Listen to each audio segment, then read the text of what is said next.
My husband stole our daughter's college fund for his girlfriend, then my 12-year-old outsmarted him. My name is Sarah. I'm 38 years old. And my husband stole our daughter's college fund. Drained every last dollar. And vanished with his girlfriend. I was devastated. I couldn't breathe. I thought my child's future was gone forever. Until my 12-year-old looked at me.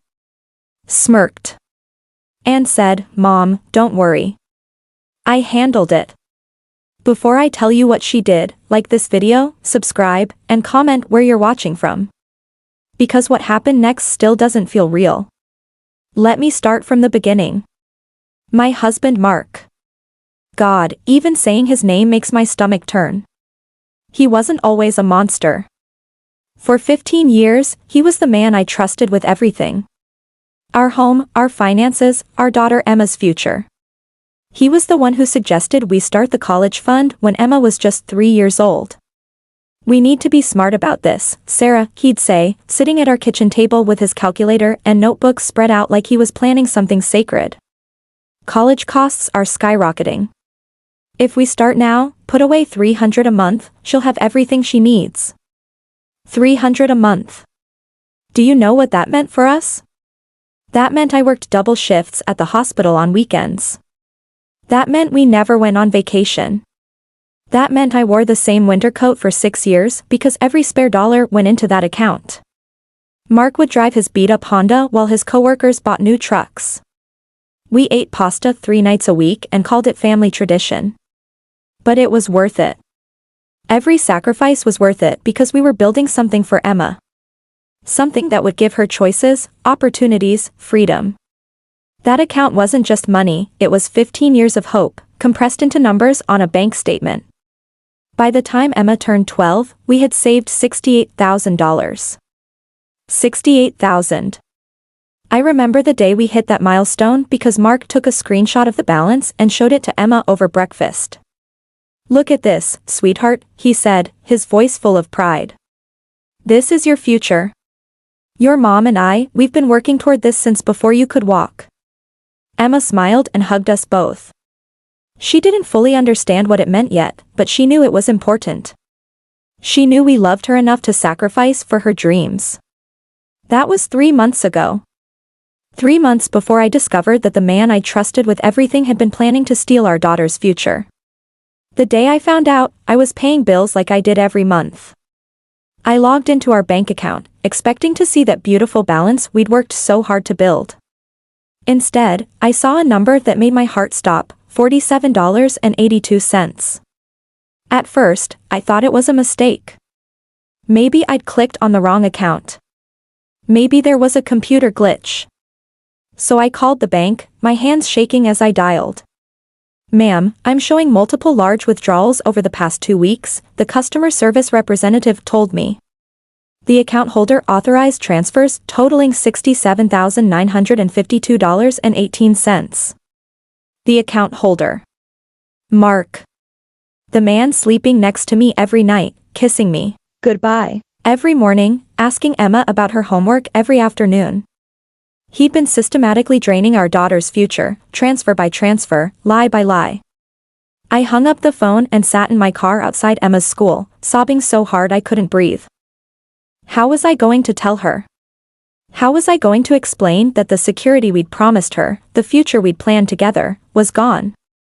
When I got home, Mark was in the shower. His phone was on the kitchen counter, buzzing with notifications. And that's when I saw her name, Jessica. Message after message from Jessica. "Can't wait for tomorrow, baby.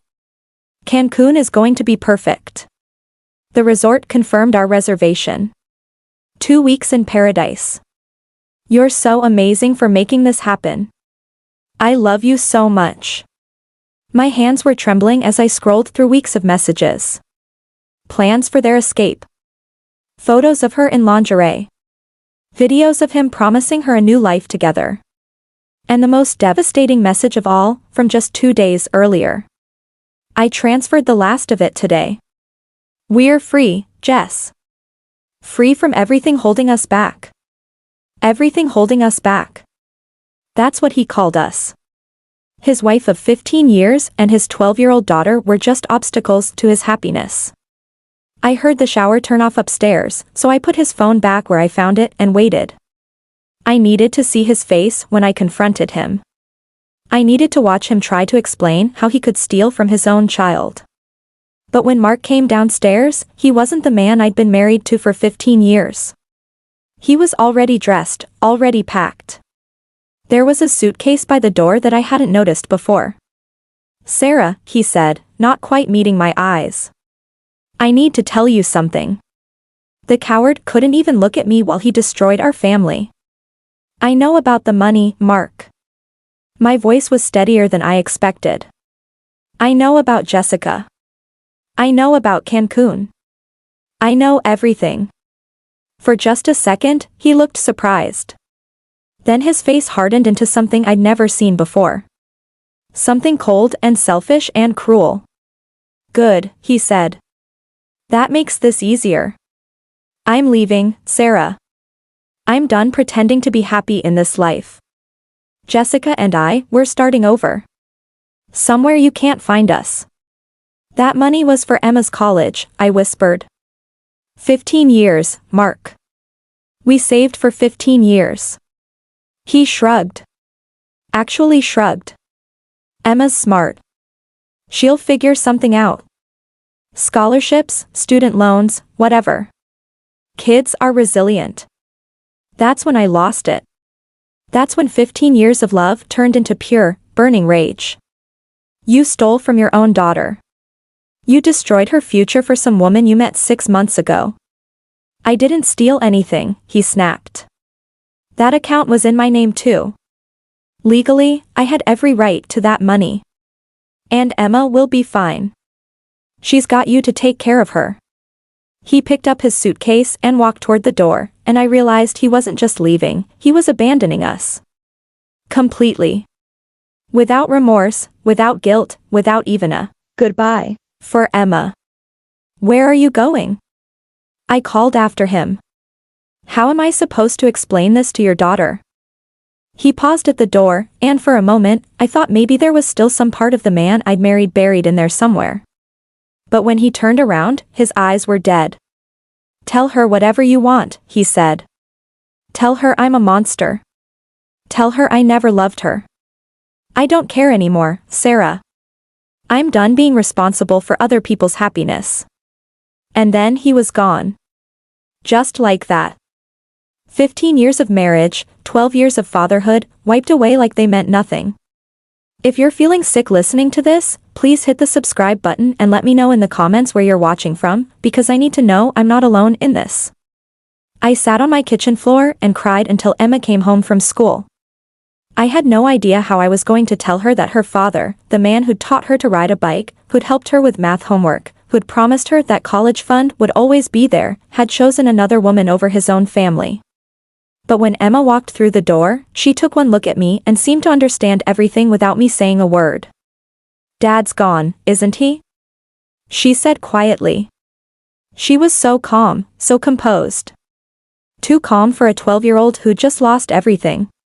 "Baby, I need to tell you something about the college fund."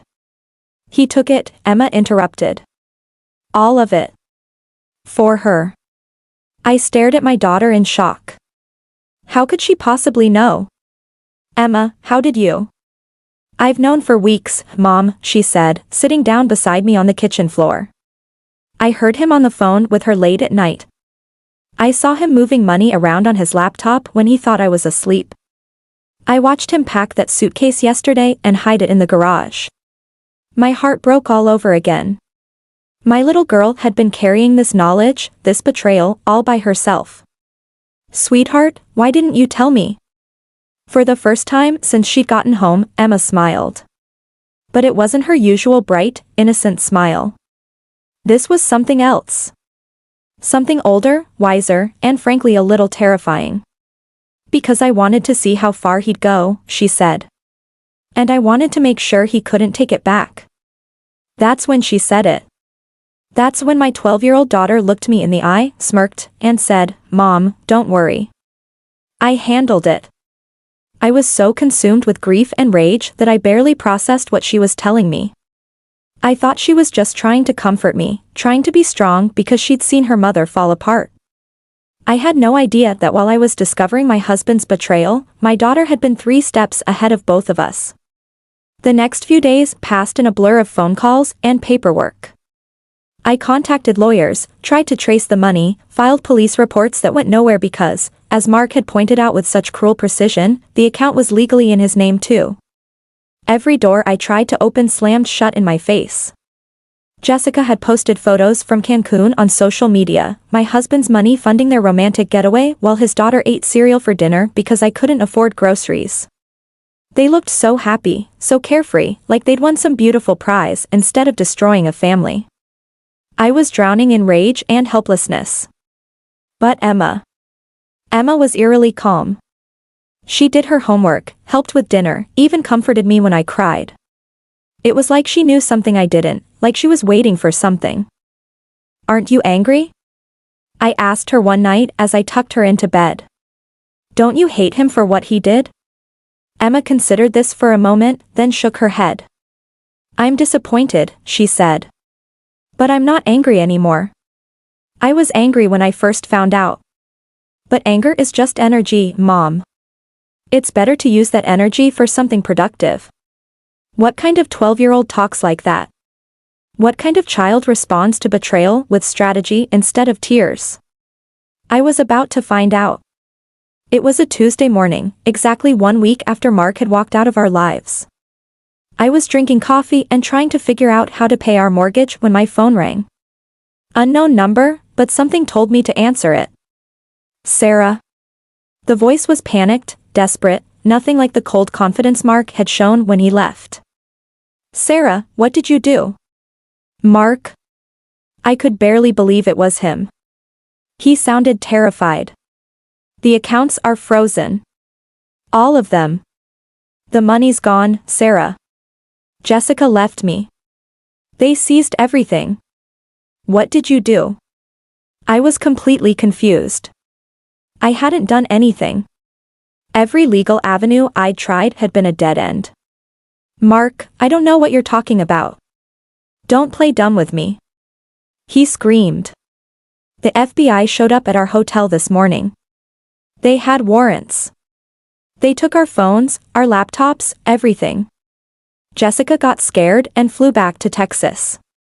She won't even answer my calls. FBI? Warrants?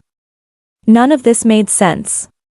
"Mark, I swear I don't know. They said it was about tax evasion and money laundering. They said someone reported suspicious financial activity tied to my social security number. They froze every account, Sarah. I can't access a penny." That's when I heard it. Soft footsteps on the stairs. I turned around and there was Emma, still in her pajamas, standing in the doorway with that same mysterious smile she'd worn all week. "Who reported you, Mark?" I asked, though I was beginning to suspect I already knew the answer. "I don't know." His voice was breaking now, all his arrogance gone. "Someone sent them years of documentation. Bank records, emails, photos. They said it looked like I'd been planning this for months, moving money around to avoid paying taxes on it. They think Jessica and I are running some kind of scheme." Emma walked over and stood beside me, close enough that she could hear every word of her father's panic. "The thing is, Sarah," Mark continued, his voice getting smaller, "I can't prove the money came from our joint account. I moved it through so many different transfers to hide it from you. It looks like I was trying to hide it from the government too. My lawyer says I could be looking at federal charges." That's when Emma took the phone from my hand. My 12-year-old daughter, who hadn't spoken to her father since the day he abandoned us, said hello in the sweetest, most innocent voice you've ever heard. "Hi, Daddy." Dead silence on the other end of the line. "Emma?" Mark's voice was barely a whisper. "Baby, are you okay? Is your mom taking care of you?" "I'm fine, Daddy. Mom's taking great care of me. Are you having fun in Cancun with Jessica?" "Emma, sweetheart, Daddy made some mistakes.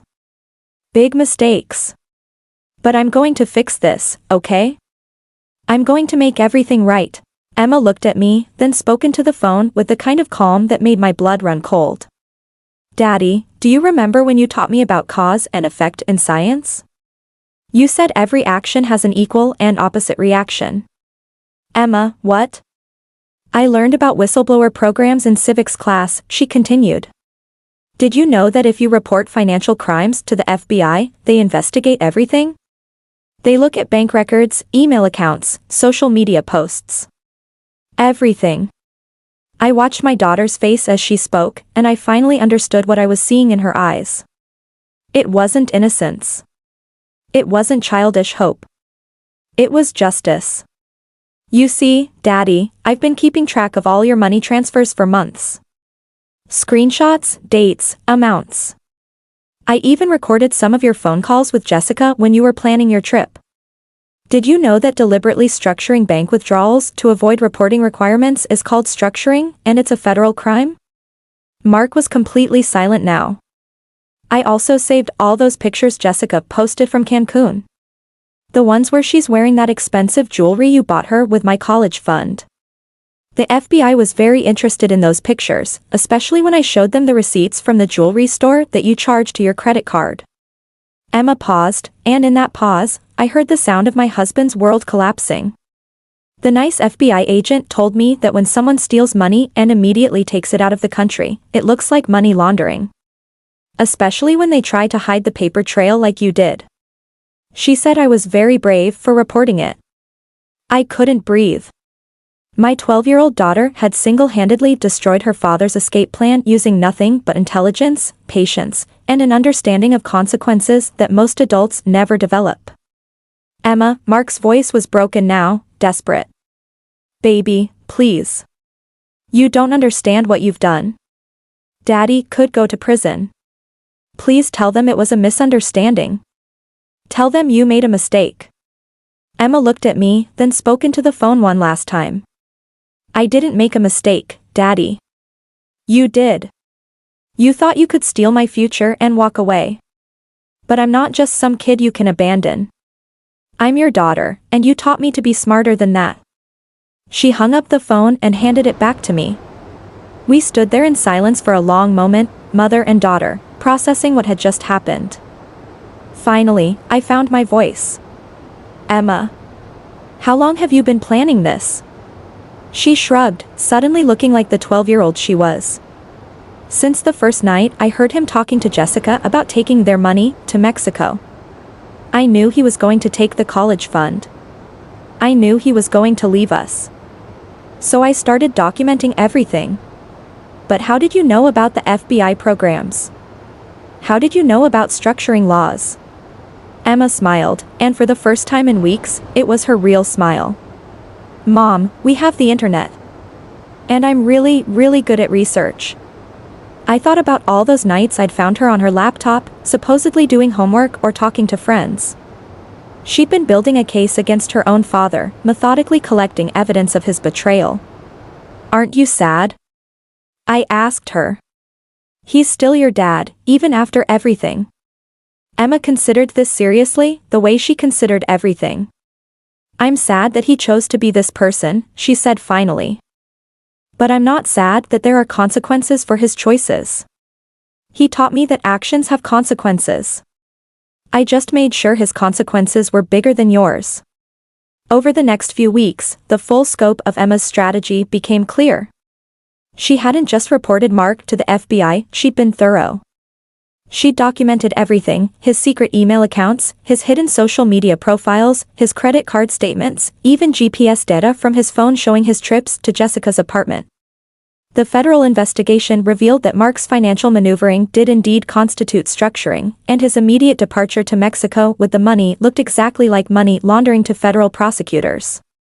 The jewelry purchases, the expensive dinners, the luxury resort stays, all of it paid for with funds that he deliberately obscured through multiple transfers. Jessica, faced with federal scrutiny and realizing that her dream man was actually a federal target, had indeed abandoned him in Mexico and returned to Texas, where she cooperated fully with investigators in exchange for immunity. Mark's lawyer called me 3 weeks later. The federal charges were serious, but there was a plea deal on the table. Mark would return all the money, serve 2 years of probation, and pay substantial fines. The alternative was a trial that he would almost certainly lose, resulting in federal prison time. He wants to talk to Emma, the lawyer said. He wants to apologize and ask for her forgiveness. I looked at my daughter, who was doing homework at our kitchen table, the same table where her father had once planned her college fund with such apparent love and dedication. What do you think, Em? Do you want to talk to him? Emma didn't even look up from her math homework. No thank you, she said simply. I don't think he's sorry he did it. I think he's sorry he got caught. And I don't forgive people who aren't actually sorry. The wisdom in that statement took my breath away. Mark took the plea deal. The money was returned to Emma's college fund, along with interest and penalties that actually left us with more than we'd started with. He was ordered to pay child support, which would be garnished directly from his wages when he eventually found work again. But here's what hit me the hardest: Emma never celebrated. She never gloated or bragged about outsmarting her father. She simply watched justice unfold with the same calm determination she'd shown throughout the entire ordeal. Why aren't you happy? I asked her one night as we looked at the restored college fund balance on my laptop screen. You won, Emma. You beat him. She shook her head. I didn't win anything, Mom. I just made sure you didn't lose everything. There's a difference. That's when I realized that my daughter hadn't just been smarter than her father, she'd been more mature, more ethical, more genuinely caring than the man who was supposed to protect her. Mark called one more time, about a month after the plea deal was finalized. He was living in a studio apartment in Arizona, working construction, his credit destroyed and his reputation ruined. I want to talk to Emma, he said. I want to explain. No, I said simply. She doesn't want to hear from you. And honestly, Mark, I don't think you've earned the right to explain anything. Sarah, she destroyed my life. My own daughter destroyed my life. And that's when I finally said what I'd been thinking for months. No, Mark. You destroyed your own life. Emma just made sure you couldn't destroy ours too. I hung up, and I've never heard from him since. Emma is 13 now. She's in advanced classes, excelling in everything, preparing for the future that she saved for herself. Sometimes I catch her looking thoughtful, and I wonder if she's processing the trauma of what her father did to us. But when I ask if she wants to talk to someone, a counselor or therapist, she just shakes her head. I'm okay, Mom, she always says. I understand what happened, and I understand why I did what I did. I don't need to talk about it anymore. The college fund is still growing. We're back to our monthly deposits, back to our careful budgeting and small sacrifices. But there's something different now. There's a security in knowing that Emma can protect herself, protect us, in ways I never imagined possible. People ask me if I'm proud of what she did. If I'm happy that she outsmarted her father so completely. The truth is, I'm not proud that she had to do it. I'm not happy that a 12-year-old child had to become the adult in our family because her father chose to be a selfish child. But I am amazed by her strength. I am awed by her intelligence. And I am grateful every single day that when everything fell apart, she was strong enough to put it back together. I thought I failed as a mother that day when I sat crying on my kitchen floor, unable to protect my daughter from her father's betrayal. But I didn't raise a victim. I raised someone who knew exactly when to stay quiet. And when to strike. Emma taught me something that day that I'll never forget. Sometimes the people who hurt us the most underestimate us the most. And sometimes, that's exactly the advantage we need. If you believe that betrayal always comes with consequences, like and subscribe. And tell me in the comments, where are you watching from? Because I want to know that there are still people in this world who believe that protecting your family isn't just a right, it's a responsibility. And sometimes, that responsibility falls on the smallest shoulders. But sometimes, those are the strongest shoulders of all.